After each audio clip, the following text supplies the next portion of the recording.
Bagaimana memperbaiki yang namanya data wajib pajak. Kita begitu banyak wajib pajak, tapi tidak menjadi sasaran prioritas untuk pembayaran pajak.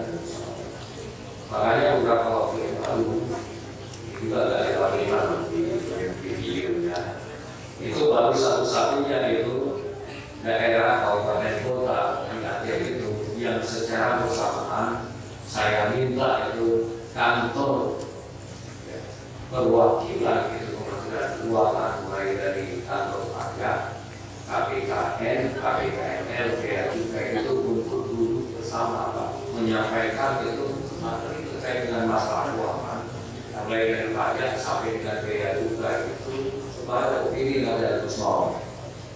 Dan semua itu di bidang perpajakan itu pasti akan lebih besar.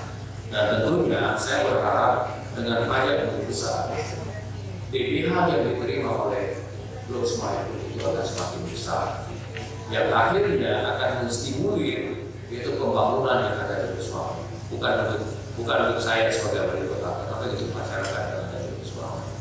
Nah, oleh karena itu pada kesempatan ini saya menghimbau kepada semua perusahaan yang ada di Semayang, tolong sekali NPWP-nya itu buat di Semayang, karyawannya itu buat yang di Semayang. Apalagi sekarang itu berbasis NIK, itu akan lebih mudah terkait dengan perubahan tersebut. Saya pikir ini Pak, mudah-mudahan ini kantor pajaknya Semayang ini semakin sukses. Kemudian target untuk pembayaran pajak juga itu semakin hari itu bisa ditingkatkan.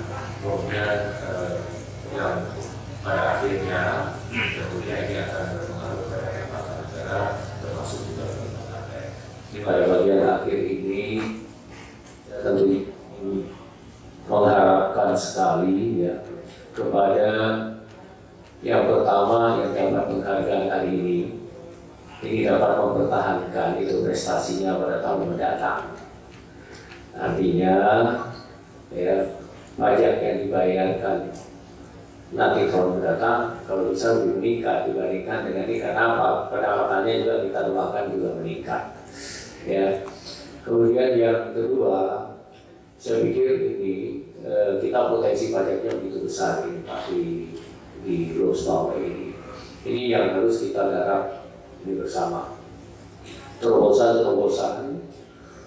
yang tadi saya katakan untuk sosialisasi ataupun untuk pungutan pajaknya itu harus dilakukan itu sesegera mungkin. Demikian juga ini kepada orang yang pendapatan misalnya tertentu itu mungkin bisa dibebaskan dari pajak.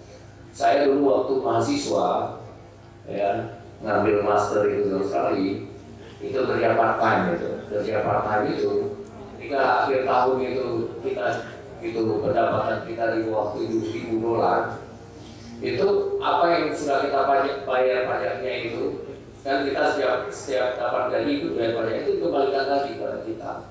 Nah itu mungkin itu trik seperti itu bisa kita lakukan untuk meningkatkan pendapatan. Di samping itu penggunaan pajak terang, memang kita agak sedikit ini Pak, blended kita di sini.